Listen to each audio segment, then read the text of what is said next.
제가 다시 한번 여러분 축복하고 메시지를 나누겠습니다. 행복하십시오. 성령 충만하십시오. 아멘. 마태복음을 읽어가다 보면 예수님의 사역을 전체적으로 아주 잘 요약하여 전해주는 성경 구절을 발견하게 됩니다. 두 곳이 있는데요. 마태복음 4장 23절과 마태복음 9장 35절입니다. 4장 23절은 이렇게 기록되어 있어요. 예수께서 온 갈릴리에 두루 다니사 그들의 회당에서 가르치시며 천국 복음을 전파하시며 백성 중에 모든 병과 모든 약한 것을 고치시니. 9장 35절은 이렇게 되어 있습니다. 예수께서 모든 도시와 마을에 두루 다니사 그들의 회당에서 가르치시며 천국 복음을 전파하시며 모든 병과 모든 약한 것을 고치시니라.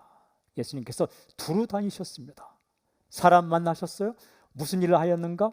가르치셨습니다. 천국 복음을 전파하셨습니다. 그리고 모든 병과 약한 것을 고쳐주었다라고 기록을 합니다.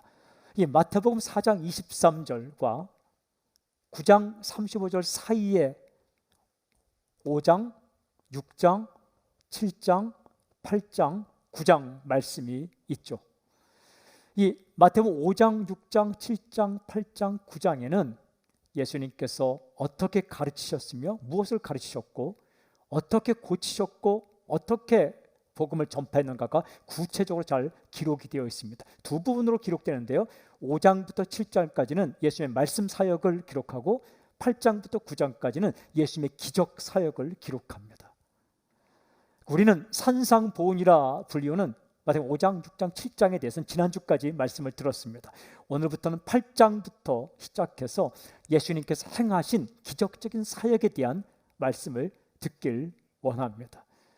우리가 함께 읽은 마태복음 8장 1절 4절까지는 예수님께서 행하신 기적적인 사역 가운데 첫 번째 사건입니다. 이야기의 핵심 내용은 이렇습니다. 예수께서 나병 환자를 고치시다. 나병이라는 것은 한센병이라고 불리죠. 사람들은 보통 문둥병이라고도 부릅니다. 나병균이 침투해서 이 모세혈관, 피부와 말초신경 계통을 마비시켜서 이상 증상을 일으키는 병입니다. 이 병에 걸린 사람을 고쳐주셨다. 이 이야기를 우리에게 전해줍니다. 아주 짧은 기록입니다. 그러나 강력한 필치로 이야기를 그려내고 있습니다. 우리는 마태가 전해주는 이 이야기의 선을 따라가면서 예수님의 마음과 행동에 대해서 메시지를 듣길 원합니다. 이야기를 잘 읽어오면 예수님에 대해서 첫 번째 알 수 있는 사실이 있습니다. 그것은 사람을 만나시다라는 거예요. 예수님께서 사람을 거절하지 않고 만나주신다라는 거죠. 1절은 이렇게 기록되어 있습니다. 예수께서 산에서 내려오시니 수많은 무리가 따르니라. 이런 구절로 시작하죠. 이 산에서 내려오시니, 산에서 내려오셨다라는 거예요. 산 위에서 말씀을 가르친 예수님은 산 위에 계속 계시지 않고 산 밑으로 내려오셨습니다. 어디로 왔다는 거예요? 사람이 부대끼며 살아가는 세상 한복판으로 내려오셨다. 여러분, 우리가 살다 보면 수련회라는 걸 할 때가 있습니다. 2박 3일, 3박 4일 짐을 싸들고 삶의 터전을 좀 떠나서 함께 모여 수련회 하죠. 좋은 시간이죠. 이때 은혜도 받고 결단도 하고 참 좋은 시간입니다. 재도약하기 위해서 한번 엎드리는 시간이고 자신의 삶을 돌아보고 은혜를 체험하는 시간입니다. 그런데 수련회에만 머물 수는 없는 거죠. 돌아와야 되는 겁니다. 살다 보면 휴식 시간이 필요합니다. 또 살다 보면 기도원에 갈 때가 있습니다. 기도원에 가는 것 아주 유익합니다. 수없이 많은 일상의 정보들로부터 좀 선을 차단하고 오직 하나님만을 생각하며 기도할 수 있는 시간은 굉장히 좋은 시간입니다. 더군다나 금식하며 기도하는 이 시간은 사람에게 얼마나 유익을 주는지 모르겠습니다. 기도원에 가지 못하더라도 수련회에 가지 않더라도 특별히 우리는 매일 일상의 삶 속에서 큐티 시간을 갖게 되죠. 복잡한 일상에서 잠깐 5분, 10분, 15분, 20분 혹은 30분 물러나서 주님과 나만의 데이트 시간을 가지는 이 큐티 시간, 우리의 삶을 깊게 만들고 영성을 새롭게 만드는 유익한 시간입니다. 그러나 수련회가 좋을지라도, 기도원에 가는 것들이 중요할지라도, 큐티 시간이 아주 유익할지라도 거기에서 내려와야 된다는 겁니다. 우리 모여서 이렇게 예배드립니다. 예배는 하나님과 데이트하는 시간이, 하늘의 만나가 쏟아지는 시간입니다. 하지만 예배를 마치고 삶의 현장으로 나아가야 합니다. 실질적인 더 중요한 예배가 시작되는 것이죠. 예수님은 많은 사람이 모였던 그 산 위에 머물지 않고 산 밑으로 내려오셨어요. 천국에서 이 땅에 오신 예수님께서 사람 한복판으로 갔다는 거예요. 근데 그 이후에 어떤 일이 일어나는가? 1절은 이렇게 기록합니다. 수많은 무리가 따르니라. 왜 산에서 내려오셨는가? 사람을 만나기 위해 산에서 내려오셨습니다. 수많은 무리가 따랐다. 수많은 무리라는 것은 많다라는 것보다도 이런 의미가 있는 거죠. 다양한 사람들. 사람 참 다양합니다. 그죠? 사람은 굉장히 다양합니다. 사람들마다 자신이 선호하는 이상형이나 좋아하는 스타일이 있죠. 저도 20대 초반에 군에 갔을 때 철모 속에다가 이렇게 제가 좋아하는 연예인 사진을 놓고 다닌 적이 있습니다. 얼마 전에 그분이 텔레비전 나왔는데 별로 감흥이 없더라고요. 좋아하는 스타일이 바뀌어 거죠. 자신마다 다 좋아하는 스타일이 있는 거죠. 부담스러운 스타일도 있죠. 슬쩍 피하고 싶어하는 스타일의 사람도 있는 거죠. 예수님은 다양한 사람들을 다 만나 주셨습니다.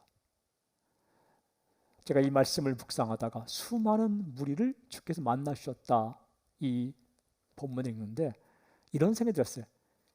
그러니까 나를 만나 주신 거다, 이런 생각이 들었습니다.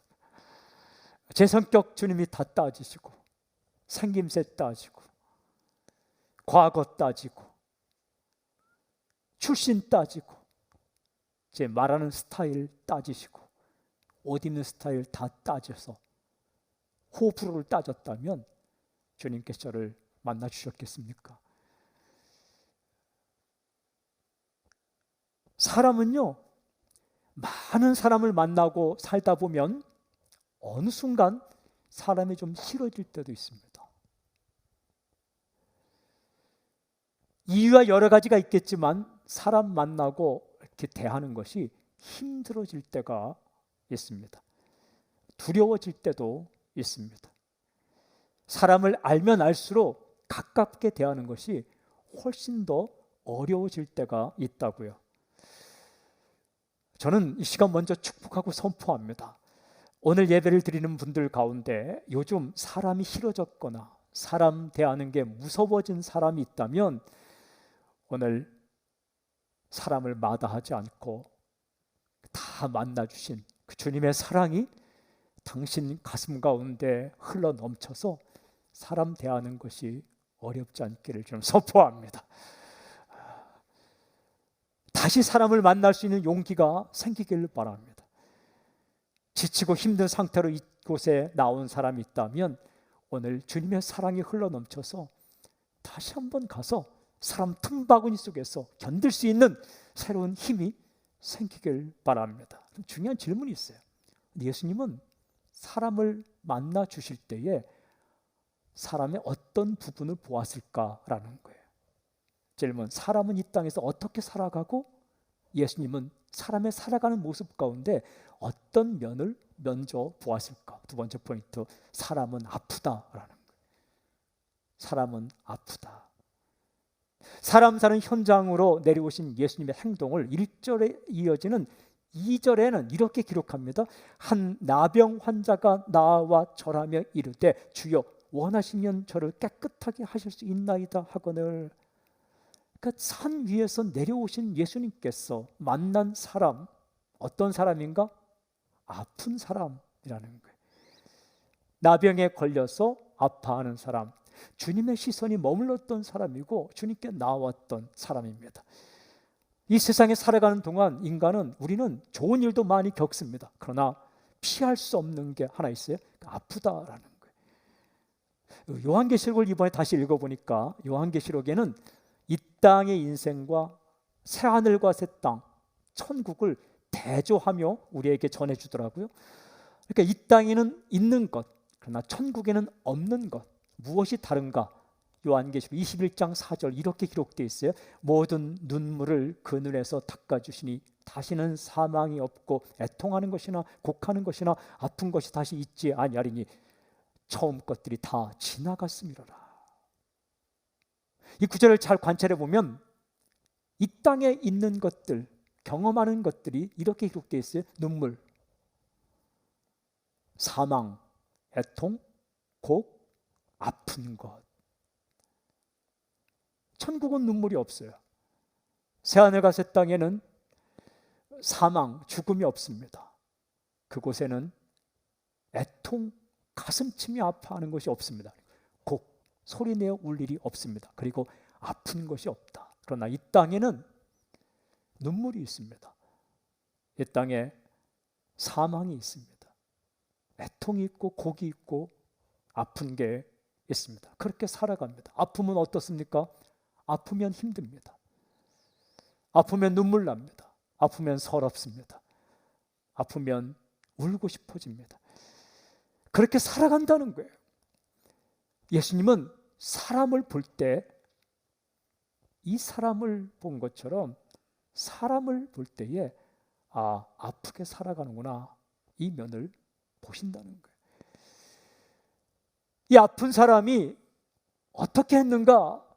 오늘 성경 읽어보니까 나와 예수님께 나왔습니다. 잘했어요. 정말 잘한 겁니다. 아주 잘한 겁니다. 예수님에 대한 소문을 들었을지 모르겠습니다. 그리고 멀찌감치서 나병 환자니까 가깝게 가지 못했어도 멀찌감치서 예수님의 행동을 보았을 것입니다. 그래서 예수님께 나왔어요. 이게 믿음입니다. 다른 게 믿음이 아니에요. 사람은 많이 아프면 두 가지 감정이 교차합니다. 도망가고 싶거나 나아가고 싶거나. 여러분, 삶이 어려우면 교회에 나가고 싶은 마음도 있지만 교회에서 도망치고 싶은 마음이 있어요. 내 사는 게 힘들면 예수님께 한번 나아가고 싶은 마음도 있지만 이제 그만 예수님 믿고 싶다라는 도망치고 싶은 마음이 있는 거예요.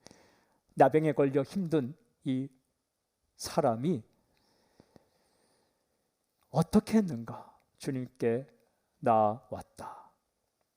그리고는 절했다. 절하며, 절했다는 것은 예배했다라는 거예요. 경의를 부했다. 절하다라는 말과 예배하다는 말이 동일한 헬라어 단어입니다. 그리고 이렇게 말합니다. 주여, 원하시면 저를 깨끗하게 하실 수 있나이다. 주여라고 부르요. 큐리에. 주님이라 고백하는 것은 내 인생을 당신께 맡깁니다. 이런 고백입니다. 원하시면 저를 깨끗하게 하실 수 있습니다. 이건 제3자의 입장에서 그냥 예수님에 대한 지식으로 당신은 원하시면 깨끗하게 할 수 있습니다 라는 객관적인 지식이 아니라 주님, 나를 고쳐주십시오, 나를 깨끗게 해주십시오, 나를 치료해 주십시오 라는 간절한 애원이고 간구입니다. 절규입니다. 이 말씀을 제가 묵상하는데 이런 생각이 들었어요. 아픔이 그를 주님께로 나오게 했구나. 아프니까 주님께 나왔구나. 우리 살다 보면 육신적으로 아플 때가 있어요. 마음이 아플 때가 있습니다. 관계가 아플 때가 있어요. 이 특별히 육신의 아픔은 우리에게 두 가지 결과를 낳아요. 아주 큰 한 가지는 주님께서, 하나님께서 우리를 천국으로 데려가시는 방법이 육신적인 질병이에요. 그냥 데려갈 수 없거든요. 예배 드리는데 너 이제 그만 천국 와 쑥 데려가면 이거 정말 황당한 일이죠. 하나님께서 어떤 사람을 천국으로 데려가실 때는 질병을 주어서 그 자연적인 육신적인 현상, 질병을 통해서 이 땅의 삶을 마감하고 그 사람을 천국 데려간다는, 사고나 질병이라는 것을 통해서 하나님께서 우리를 데려가시는 거예요. 때로 우리는 그 질병이 하나님이 우리를 천국에 데려가시는 과정으로 사용되는 거죠. 또 하나는 육신적인 아픔, 이것이 주님께 나아가는 기회가 되는 겁니다. 건강할 때는 자기 멋대로 살다가 몸이 덜컥 아플 때에 하나님을 찾게 되는 그런 계기가 되는 거죠. 고난이, 아픔이 우리를 주님께로 인도합니다. 내 능력으로, 나의 모든 능력으로 내가 나의 삶을 마음대로 할 수 없다는 것을 고백하며 주 앞에 엎드리게 되는 거죠. 이 아픈 사람이 주님께 나오게 되었어요. 고난이 그를 예수님 앞에 인도하게 되었습니다. 힘들고 아파서 나온 이 사람을 예수님께서 어떻게 하시는가? 중요한 세 번째 포인트, 아픈 그 사람을 고쳐주시다. 예수님의 행동과 그 결과가 이렇게 기록되어 있습니다. 3절에 예수께서 손을 내밀어 그에게 대심에 이르시되 내가 원하노니 깨끗함을 받으라 하시니 즉시 그의 나병이 깨끗하여진지라. 그 아픈 사람, 고침받고 싶어 나온 그 사람을 향해서 예수님께서 어떻게 하시는가? 첫 번째 이렇게 기록되어 있습니다. 손을 내밀어 주셨다. 저는 이 구절을 설교 준비하면서 묵상하면서 눈물이 핑 돌았습니다. 정말 마음이 찡했습니다. 예수님께서 그 사람을 피하지 않으셨구나. 거절하지 않았구나. 사람이 누군가를 만나려고 갈 때는요, 정말 생각을 많이 합니다. 그 사람이 나 안 만나주면 어떡하지? 거절하면 어떡하지? 그 사람은 나를 만나줄 거야. 거절하지 않을 거야. 만나줄 거야. 기대감을 가졌다가 그래도 안 만나주면 어떡하지? 불안감으로 휩싸였다가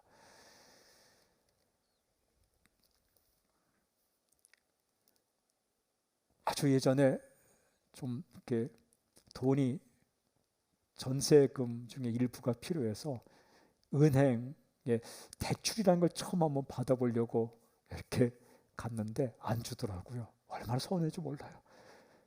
당신은 가진 게 없으니까 안 주겠다는 거예요. 가진 게 없으니까 받으러 갔는데 담보가 없다고 안 준다는 거예요. 미웠어요. 싫었어요. 그런데 얼마나 그 많은 생각을 했는지 몰라요. 줄까? 안 줄까? 그래도 주겠지. 안 주겠지. 얼마나 많은 고민을 하고 나갔을 겁니까? 그런데 예수님께서 손을 내밀어 주신 거예요. 제가 이 대목이 있는데 예수님 참 좋으신 분이구나. 그리고 이렇게 기록되어요. 그에게 대시며 손으로 이렇게 대주셨어요. 나병 환자를 손으로 만진다는 것은 금지되어 있는 거예요.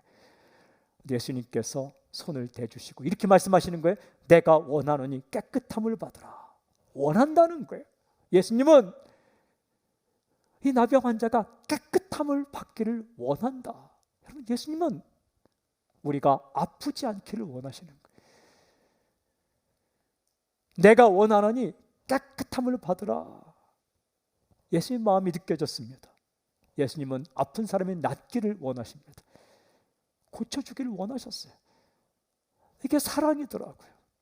손 내밀고 손 대시고 그리고 원하고 고쳐주시고. 어떻게 되었습니까? 성경은 이렇게 기록합니다. 즉시 그의 나병이 깨끗하여진지라. 그의 병이 나았다라고 기록합니다. 예수님은 의사이십니다. 예수님은 치료자이십니다. 깨끗해졌습니다. 아팠는데 이제 아프지 않게 되었습니다. 많이 아팠는데 아픈 것이 사라졌습니다. 여러분, 어떤 사람이 아프면 가까이 있는 사람 잘 몰라요. 때로는 식구도 몰라요. 때로는 친구도 몰라요. 때로는 목회자도 몰라요. 때로는 성도들도 몰라요. 근데 그 아픈 것을 주님께서 알고 치료해 주셨다. 이것이 예수님에 대해서 기적적인 사건을 알려주는 10가지 사건 가운데 첫 번째 사건입니다. 그런데 이 이야기는 여기서 끝나지 않아요. 3절로 나았다라고 끝나지 않고 4절로 이어지는데, 4절에는 예수님 말씀이 이렇게 되어 있어요. 예수께서 이르시되 삼가 아무에게도 이르지 말고 다만 가서 제사장에게 내 몸을 보이고 모세가 명한 예물을 드려 그들에게 입증하라 하시니라. 이 구절 언뜻 보면 좀 왜 이런 말씀을 하실까? 이런 생각 들 수도 있어요. 뭐 좀 대단한 말씀을 이 병이 나은 사람에게 하시면 어울릴 것 같아요. 예를 들면 이런 말이죠. 너는 이제 기적적으로 병이 나았으니 전국에 다니며 간증 집회해라. 뭐 이렇게 말씀하면 좀 어울릴 것 같아요. 너는 이제 기적적으로 병이 나았으니 큰 은혜를 입었으니 모든 민족에 가서 복음을 전하라. 이런 말씀을 전하면 해주시면 좀 어울릴 것 같아요. 아니면 절대 고칠 수 없는 병이 나왔으니 큰 헌금을 해라. 뭐 실질적으로 어울릴 것 같아요. 그런데 뭘 말씀하셨습니까? 이런 말씀하시는 거예요. 삼가 아무에게도 이르지 말고, 너 병 나은 얘기 사람하고 얘기하지 말고 다만 가서 제사장에게 네 몸을 보이고 모세가 명한 예물을 드려 그들에게 입증하라. 무슨 말씀입니까? 사람들 만나서 병 나은 얘기 수다 떨기 전에, 말하기 전에 먼저 할 일이 있다. 그것은 제사장에게 가서 내 몸을 보이고 모세의 율법을 따라서 말한 그 예물을 드려서 내가 병이 나았다는 것을 입증하라 라고 말씀하셨습니다. 이 레위기 말씀을 읽어보면 그 당시에 나병에 걸렸거나 나병이 나았다는 것을 진찰해주고 인정하는 존재가 제사장이었습니다. 레위기 13장 8절 제사장은 진찰할지니 그 병이 피부에 퍼졌으면 그를 부정하다 할지니라 이는 나병이니라. 그러니까 나병에 걸렸다 진찰 판정 제사장이 한다는 거예요. 레위기 14장 2절 4절 나병 환자가 정결하게 되는 날에 규례는 이러하니 곧 그 사람을 제사장에게로 데려갈 것이요 제사장은 진영에서 나가 진찰할지니 그 환자에게 있던 나병 환부가 나았으면 이렇게 돼 있어요. 그러니까 병이 나았다는 것을 입증해 주는 사람도 제사장이다. 그러니까 병이 나았다는 사실을 제사장이 먼저 확인할 수 있도록 제사장에게 얼른 먼저 가라라고 예수님께서 말씀하시는 거예요. 저는 이렇게 말씀하신 예수님의 이 말씀 가운데 정말 예수님의 마음이 느껴졌어요. 왜 그렇게 말씀하셨을까 이거예요. 왜 그렇게 말씀하셨을까? 그 이유를 알려면 그 당시의 사회적 배경을 알아야 합니다. 그 당시 한 사람이 나병에 걸리면 첫 번째 하는 조치가 격리입니다. 뭐 코로나에 걸려서 10일 격리하고 14일 격리하고 이 정도가 아니라 얼마 동안 격리하느냐? 레위기 13장 46절 병 있는 날 동안은 늘 부정할 것이라. 그러니까 병이 나을 때까지 격리하는 겁니다. 그가 부정한즉 혼자 살되 진영 밖에서 살지니라. 혼자 살되 진영 밖에서 삶의 터전을 떠나서 진영 밖에서 살지니라. 벤허라는 영화를 보면 나병에 걸린 사람들이 그 진영을 떠나서 외곽 지역에서 살아가는 걸 볼 수가 있죠. 혹여라도 이 나병에 걸린 사람들이 진영 밖에 살다가 먹고 살 것이 없으니까 구걸을 했는데 떼를 지어 다니는 거죠. 그러다가 사람들을 만나면 어떻게 하는 것인가? 스스로 격리를 해야 된다는 거예요. 레위기 13장 45절 나병 환자는 옷을 찢고 머리를 풀며 윗입술을 가리고 외치기를 부정하다 할 것이요 나는 나병에 걸렸다는 것을 알아볼 수 있게 하기 위해서 옷을 찢어라 머리를 풀어헤쳐라. 미친 사람만이 할 수 있는 이 행동을 하면서 부정하다 외치라는 거예요. 사람들이 가까이 오지 못하도록 삶의 터전에서 격리할 것이며 먹고 살기 위해서 구걸하러 왔더라도 사람들이 접근하지 못하도록 스스로 자신을 격리하라. 몸이 아픈 것도 마음이 아픈데 사회로부터 격리를 당했고 자신에게 접근하지 못하도록 옷을 찢고 머리를 풀어서 사람들이 알아보게 했습니다. 부정하다고 스스로 외쳤습니다. 병은 감추고 싶은 것이 사람의 마음인데 나는 이런 병에 걸렸습니다 라고 외친 거죠. 그 당시 이 나병은 전염력이 있는 병이기 때문에 격리를 한 거죠. 더 힘든 것은 나병을 하나님의 저주라고 사람들이 생각을 했습니다. 아마 숨기고 있는 무슨 죄가 있기 때문에 저런 병에 걸렸을 거예요. 종교적으로 더럽게 여겨졌습니다. 사회적으로 격리를 당했습니다. 철저하게 격리당한 거죠. 고대 사회에서 이 나병은 무서운 병이었습니다. 육신에 망가진 것도 아픈데 친구를 떠났습니다. 가족을 떠났습니다. 혼자 살았습니다. 어렵게 살았습니다. 일할 수 없습니다. 먹고 사는 게 막막했습니다. 이런 아픔을 가지고 살아가던 그 나병 환자의 육신의 병을 고쳐주셨는데, 예수님은 이 나병 환자에게 제사장에게 가서 네 병이 나았다는 것을 빨리 입증하라라고 말씀하는 거예요. 입증하면 무엇이 달라집니까? 격리에서 해자가 되는 거예요. 입증하면 사회적 격리에서 해자가 되는 겁니다. 친구 만날 수 있습니다. 가족 만나게 됩니다. 그리고 자존감이 회복됩니다. 사회적인 관계가 회복됩니다. 예수님은 한 사람이 떳떳하게 살기를 원하신 거예요. 육신을 고쳐준 데 머물지 않고 그가 떳떳하게 사람처럼 살기를 원하신 것. 심리적인 아픔까지도, 사회적 아픔까지도, 관계적 아픔까지도, 인생의 아픔까지도 치유하기를 원하셨습니다. 제가 이 본문을 읽으면서 이렇게 묵상하는 가운데 예수님께서 그 병 나은 자에게 제사장에게 가서 그 나은 것을 입증하고 너의 마음까지, 관계까지 회복되었으면 좋겠어라는 이 마음을 제가 그냥 개인적으로 한번 번역을 해보았습니다. 예수님 이렇게 말씀하신 것 같았어요. 병 나은 것 정말 축하해. 이 사람 저 사람 만나서 병이 나은 이야기 하는 것보다 먼저 할 것이 있어. 얼른 제사장에게 가서 제사장 먼저 찾아가 내 몸을 제사장에게 보여. 아픈 것이 나았다는 것을 입증하고 모세를 통해서 주신 법을 따라서 나병이 나았을 때 드리는 예물을 드려. 그래서 완치되었다는 판정을 받아. 이제 가족도 좀 만나고 친구와 편하게 시장도 가고 하고 싶은 일도 하고 잘 살아. 꼭 예수님의 마음이에요.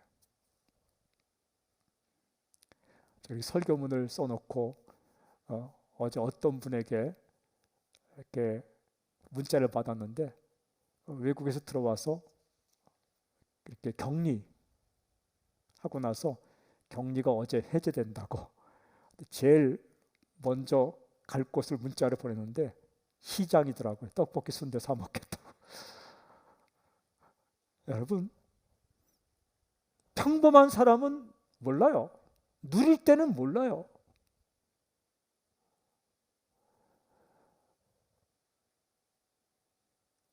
어떤 사람에게는 평범한 거지만 아픈 사람에게는 일생의 소원일 수 있는 거예요. 주님은 그 사람의 모든 삶을 회복시켜 주기를 원하신 거죠. 제가 이 말씀을 좀 묵상하는데 이런 생각이 들었어요. 중요한 사실을 한 가지 깨닫게 되었어요. 예수님은 무엇에 관심이 있는가라는 거예요. 예수님은 정말 무엇에 관심이 있는가? 예수님은 예수님의 명성이나 예수님의 소문에 관심 있기보다는 한 사람의 완전한 회복에 관심이 있더라고요. 당신을 볼 때에 예수님의 관심 1번은 당신을 변화시켜서 어떻게 써먹을까? 이 사람 통해서 어떻게 선교를 할까? 이 사람을 통해서 어떻게 무슨 일을 할까? 무슨 일을 맡길까? 이게 1차적인 관심이 아니고 그냥 예수님의 1차적인 관심은 당신에게 있는데 당신이 아프지 않고 살기를 원하시더라고요. 근데 우리가 일하는 것은 그렇게 고쳐주신 주님의 은혜에 감사해서 보답하는 것뿐이지 예수님께 당신을 이렇게 사용하고 싶은 마음으로 어떻게 좀 쓰고 싶어서 당신을 고쳐주는 게 아니에요. 이 이야기를 읽고 또 읽으면서 예수님은 아픈 그 한 사람이 아프지 않고 살기를 그렇게 살기를 원하는 것이 예수님의 1차적인 본래 관심이더라고요. 마음이더라고요. 내가 주님 앞에 올 때에, 내가 주 앞에 엎드릴 때 따지지 않고 만나주시고 고쳐주시고, 그리고 마음 아프지 않고 관계 아프지 않고 몸 아프지 않고 그렇게 살아가면 대체 그거로 됐다. 그 다음 우리가 헌신하는 것은 주님과의 관계에서 은혜에 대한 감사에 대한 보답으로 살아가는 거예요. 주님은 이 자리에 계십니다. 예수님은 멀리 계시지 않습니다. 예수님은 당신과 함께 계십니다. 몸이 아프십니까? 주님께서 당신을 이제 천국으로 데려가기 위해서 주신 병이라면 주님께 데려가. 그러나 그게 아니라면 몸이 낫기를 위해 기도하십시오. 그리고 기도할 때에 좋은 의료진을 만나서 의료 행위를 통해서 고칠 수 있고, 어떤 것은 주님께서 직접 만져주고 고쳐주기도 합니다. 요즘 사는 것이 힘들고 어렵고 마음이 쓸쓸한 사람이 있습니까? 당신의 마음의 아픔을 고쳐달라고 주 앞에 내어놓으십시오. 아무리 애써도 관계가 회복되지 않아서 일이 손에 잡히지 않고 힘든 사람 있습니까? 여러분, 사람 마음 사람이 어찌하지 못합니다. 그러나 주님께서 만져주신다면 그 사람과의 관계도 회복될 수 있습니다.